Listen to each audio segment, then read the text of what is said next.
All right, everybody, how are you doing today? It's Hump Day, Wednesday, and July 1st. So, need some WD-40 on my chair. Let's get started. Let's talk about, well, first, let me tell you a little bit what's going on here. Hey, Hannah, good to see you. Um, Yesterday, my wife got on a plane and she flew from Idaho to Washington D.C. and connected up with our one of our nieces, and they drove down to surprise her sister in Elizabeth City, North Carolina. Hey, Jim, good to see you here. So I am a bachelor here for the next 2 weeks, and I have still have the kids. Actually, after today, I won't have the grandkids for the next few days. My daughter is taking some time off, and so I will just be here by myself getting things done, and the dogs, of course, the puppy and our older dog Josh. And so, but we decided to watch a movie today. I wanted to sit down with them because I had I don't know how this had come to me. I don't know what prompted me to want to see this movie again and want to share it with my two grandkids that are here during the week. But I thought it was important for them to see it because there's so much going on right now. There's so many things going on in the countries all over the world with the virus thing and just unrest and if you could spend your days getting caught up in all what I consider BS. Now some people will say, "Oh, it's not BS if you're living it." No, everybody's living something, right? Everybody's living something. Everybody has something that's going on in their lives that just isn't good. And that's what life is all about. There are good things, there are bad things. There are things that we're going through in our lives that we have to endure and traverse through, whether they're good, bad, or indifferent, right? They're just things that go on. So we watched this movie. And so let me tell you a little bit about the movie. Most of you, I am sure, have seen it. It's based on a true story about a young lady named Bethany Hamilton. And Bethany Hamilton grew up in Hawaii. I believe she was on the island of Kauai. I don't remember for sure, but I think so. But anyways, she fell in love with surfing from very, very, very young age. And the name of the movie is Soul Surfer. So if you've seen it, you know exactly what I'm talking about. A very, very heart-wrenching show, a movie story of her life. She's an amazing, amazing young lady. And the story goes like this. I'm not going to tell you the whole thing because if you haven't seen it, but if you look up Bethany Hamilton, you'll see at a very, very young age, I'm sure she was at least a teenager. She was out surfing with some friends, her best friend and her best friend's father, I believe, and a couple of other boys. And she got attacked by a shark, and the shark bit off her left arm. And they were able to get her back to the hospital and save her life. But she ended up missing and losing her left arm. Now, for a surfer, that's pretty critical, right? Because you need both arms to push up to get on the board. You need both your arms to keep yourself balanced and stable while you're doing things and everything else. So it's not something that you can recover from very easily. And of course, for her, surfing was her life. She was on her way to becoming a pro at that point in time. And I remember the words of the doctor. The doctor came in after they had, gotten her all fixed up and that. And she was laying in the bed and she had complained about being in pain. And he came in and the doctor in the movie is played by I can't remember his name, an older guy now, but he was in the movie Poltergeist, the dad in Poltergeist. But he said, you are going to have a lot of things that you're going to have to learn. But you're going to have very few things that you won't be able to do. You're going to have a lot of things that you're going to have to relearn, a lot of things that you're going to have to figure out a way to do, but you're going to have only a few things that you just won't be able to do. You know, I mean, you won't be able to put fake nails on your left hand anymore because it's gone, right? There are things that you won't, but very few things you won't be able to do, but there's going to be a lot of things you're going to have to relearn. Exactly. Craig T. Nelson. Thanks, Jim. And so one of the first scenes you see is when she's come home. They're all going to fix some sandwiches and stuff, and she grabs a tomato with her one her right arm and her right hand, and she picks up a knife and she tries to cut it. And tomatoes are smooth, and it rolls out of the way, and so it begins, right? And there are so many people in life, and I was telling my granddaughter this, that there's so many people in life that you know probably everybody in life goes through tragedies in their life, and it's not the tragedy that's the issue, right? Here's this young girl in the prime of her life, gets her arm eaten off by a shark. Now, she could easily have become bitter, become a drug user, an alcoholic, all of these different things, right? Like so many people do in their life, whether it's as a child, as a teenager, as an adult, when they go through tragedies in their life. But what did she do? She got up one day and she said, Dad, I'm ready to get back into the water. And they all went down as a family. Her mom and dad were both surfers. The other siblings were surfers. So they all went down to the water. Hey, Beth, good to see you. Happy July 1st. They all went down to the water, and she started trying.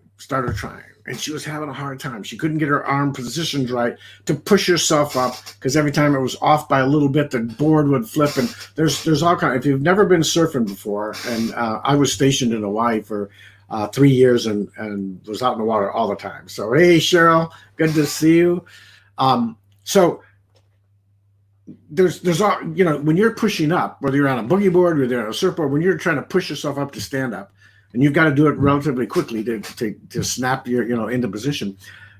Trying to do it with one arm, and for the first time with one arm, you haven't strengthened that arm, you haven't done anything that you need to get to that, you haven't practiced with it or anything. She kept falling. She kept crashing and burning, right? But eventually, she finally got up. She didn't stay up for long, and she ended up falling because of balance and everything. But she got up, and she pursued it. And she got persistent, and she was persistent, and she was committed, right? And she went out, and she finally got to a point where she could go to her first tournament, back to her first tournament. And she ended up failing miserably at the tournament and everything. And and I don't know how much of every little bit of the movie is true in her life, but she walked back off of when they were leaving, and two little girls came up and wanted her autograph, and instead she gave her 2 surfboards away that she had in the truck. I'm done. I quit, right?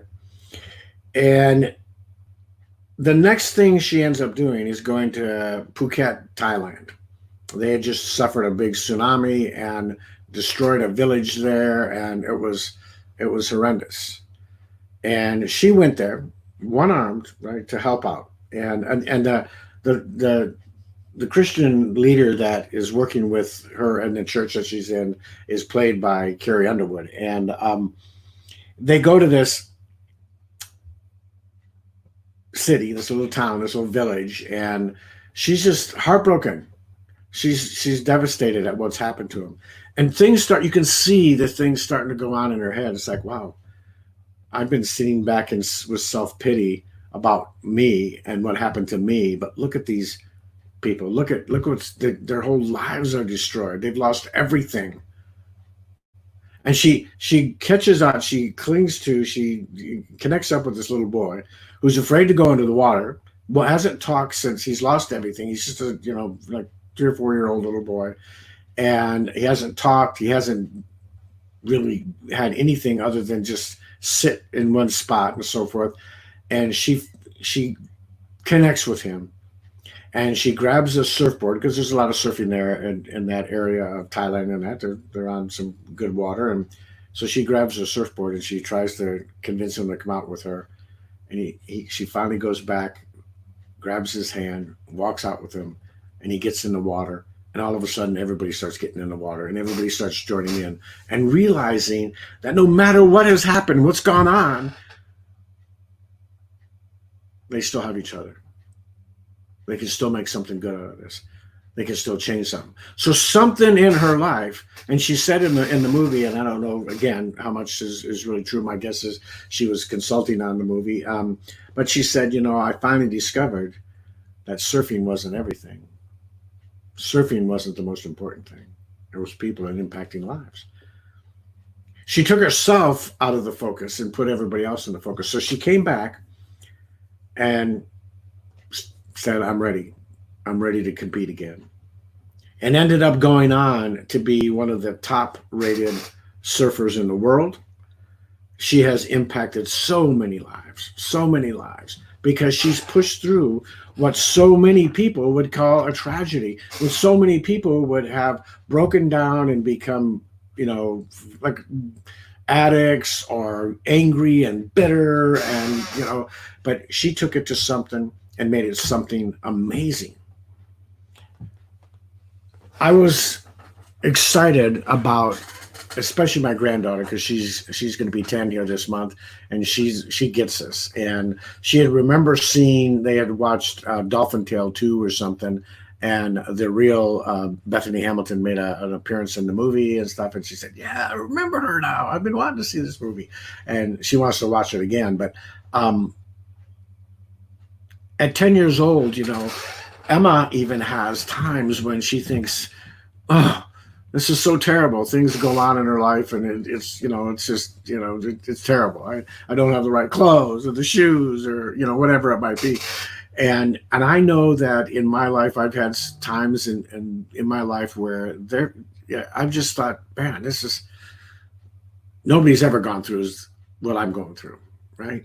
And I know that you've probably been through the same thing, whether it be in your childhood, whether it be in your teenage life, in your adulthood. You may have been in a situation where you're abused, or your parents left you, and the list goes on and on and on. I can't name all the tragedies out there, and trust me, there's not one that hasn't been. Whatever you've gone through, someone else has gone through. It's not about that. It's just not about that. And I hope you all understand that. It's not about what you're going through. It's about how you go through it. It's about your response and your ability to go through it and come through on the other side, learning and growing and becoming that better person. Everybody's going to go through bad things. Obviously, there are some tragedies that are significantly worse in anybody's eyes, right? You lose one of your children. I can't imagine. We have 6 children and 13 grandkids. I can't imagine losing any of them now. I know that they're eventually not going to escape death, and it's going to happen to them. But I'm hoping I'll be long gone by then, and in Jesus Christ's arms, and won't have to deal with that loss and that heartache. But I know people have. Exactly, Beth. The tragedies and the things and the good things that we go, not just the bad things, but the bad and the good that we go through, all of those things that we go through in our life are there to make us who we are today. I wouldn't change a thing. When I'm going through it, I'd love to change it. But now that I've gone through it, I'm going to be 68 here in a couple of months, and I can tell you that in 68 years, all the things that I've gone through, the hardships, the good times, the bad times, made me who I am today. Good, bad, or indifferent, right? Hey, Darlene, thank you. And I think it was Jim Rohn that said this, don't always wish for it to be easier, wish for you to be better. It doesn't need to be easy. It doesn't need to be perfect. It just needs to be there for you to go through and become better, right? The fact that it's hard to walk when you're a baby is what pushes you into walking. Those things that you can't reach, those things that you can't get to, those things that, move faster than you do. Right? You can only crawl so fast. And I've seen, some of our kids were like speed crawlers, right? But not as fast as not as agile as when they walked. It opens up a whole new world, right? But there's pain involved with that.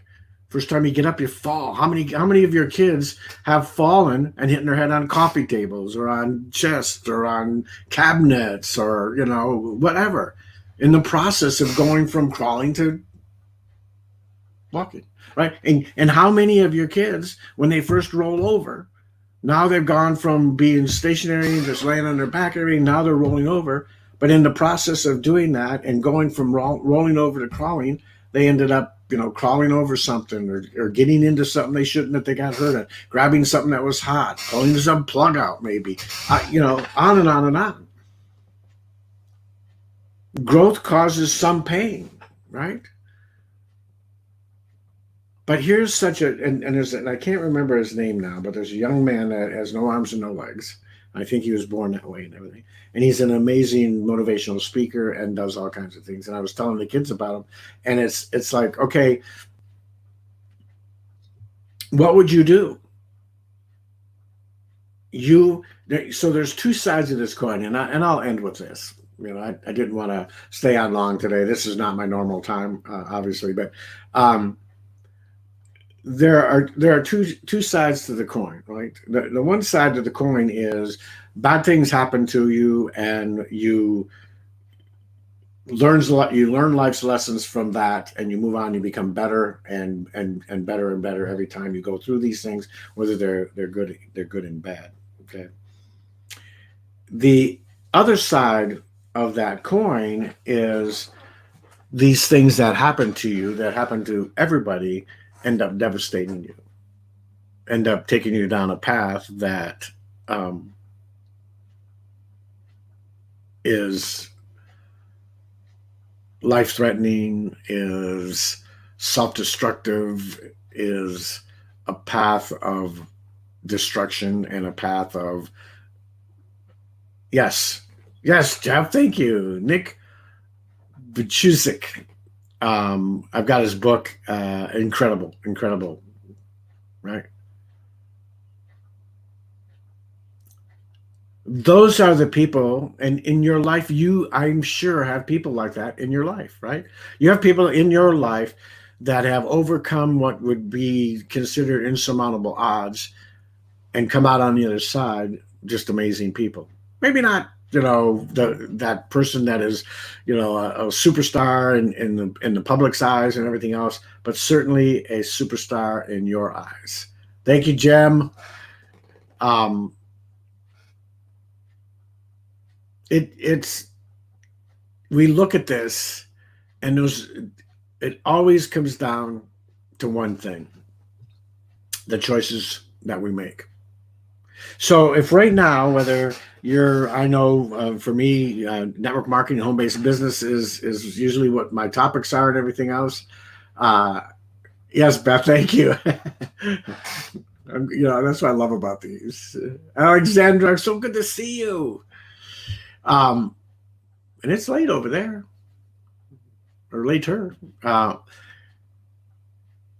All that you do in your business, in your life, with your relationships, everything comes down to decisions. The decisions you make. Whether you decide to, leave the company you're with and go to another company, whether you decide to take your business to the next level, whether you decide to, start, taking your mindset, skill set, and tool set to the next level. Whatever you do is taken on a decision. And that moment of time, and when you make that decision, all things change. You make that decision, you make the commitment, you start with consistency and persistence, and you start moving forward. But you have to make that choice. Now, my poor wife, she left, and her trip was amazing. She got some great seats on Southwest. I think she may have flown Southwest once before and that, but her flights, she said, were just phenomenal. She had to go from Spokane, Washington, and we live in Pacific Northwest, Spokane, Washington, to Denver, from Denver to Washington Dulles in Virginia, and then go down to Elizabeth City, North Carolina from there.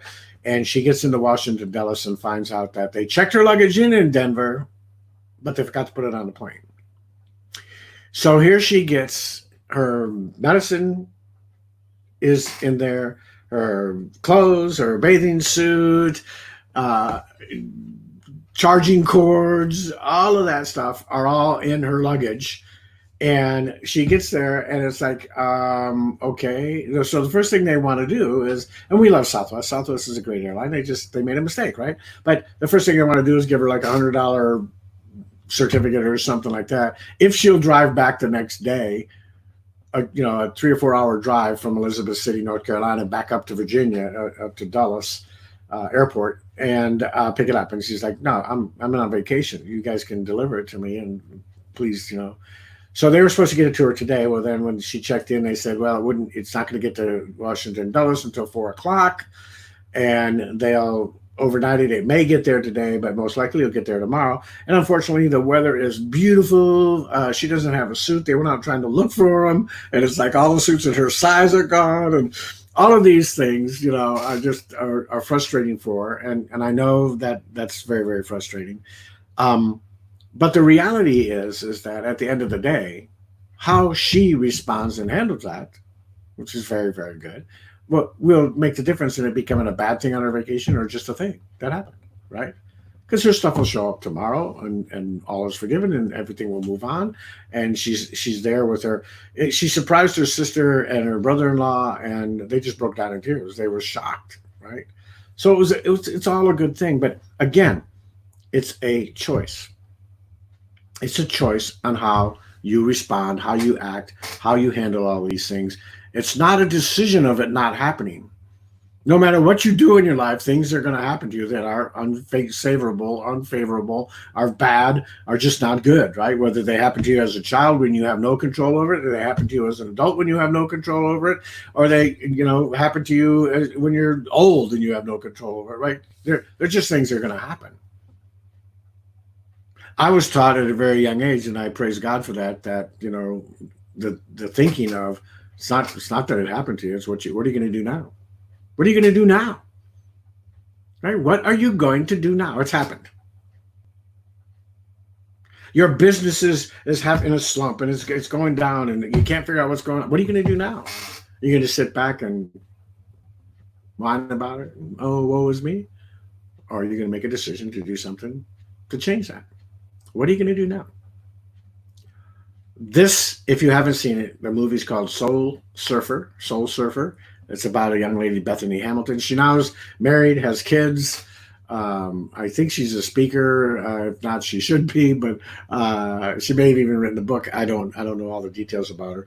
But her life story is phenomenal, because it's one of those things where it's those stories that you love to see, that people that have come through tragedies. It wasn't her fault, you know. But here's the reality. That shark could have bit through her and her surfboard in her midsection and taken out all of her organs. And Bethany Hamilton would have been no more. But it bit off her arm, thereby allowing them to get her to the hospital in time. She lost, like, I don't know, 6 pints of blood or something. Get her to the hospital in time and save her life. And she chose along this path to make her life something worthwhile. Now, I want you today to look at what's gone on in your life and to see if you're still living in the past. Is your past your story? When people meet you, do they hear more about your past than they do your future or your present? It's all about who I was, man. Oh, I was abused. I was this. I was a drug addict. Oh no. Or is it, yeah, I went through some hard times. I made some decisions, and now look at where I'm at. Let me share with you where I'm at and how you can be on that same journey too. The past is there for learning. The present is there for execution, and the future is there for our life. That's what we want. Our future is that thing that we are crafting, that thing that we are building, creating, based on the decisions and the choices that you make today. Keep learning, keep loving, and keep living. I love this. You know, I posted I posted a uh, verse today, Jeremiah 29:11, and the one thing I love about that verse, and they brought it up in the movie, and that's kind of what it got my attention. But the verse says, "For I know the plans that I have for you, declares the Lord, plans for welfare, not for calamity, and to give you a future and hope." So everything that we go through, everything that we are experiencing in our lives, everything that we think is tragedy. And was one of the questions that she asked. You know, she asked Carrie Underwood, her spiritual teacher in the church that she went to, why would God do this? Because he had something phenomenal. And I'll leave you with this. She was being interviewed after one of her, I think it was after one of her tournaments, one of her contests, and that, and the reporter said, if you could go back and have this over again, would you have not gone surfing that day? If you could go back and do it over, would you have not gone surfing that day, knowing what you know now? And her answer was no. So what happened that day made me who I am today, and has made me who I will be in the future. The person that is impacting so many lives. God bless you all. I will see you here tomorrow. Happy 1st of July. If you have watched my profile, our company is announcing something out of this world tomorrow. Tomorrow, stay tuned, stay tuned. You're not going to listen. The last time they announced something, it was a BOGO sale that we did over 5 million in sales that day. So stand by. It's going to be phenomenal. I guarantee you it's going to be something you're not going to want to miss. I will let you know tomorrow as soon as I find out. God bless you all. Can't wait to see you on the next one.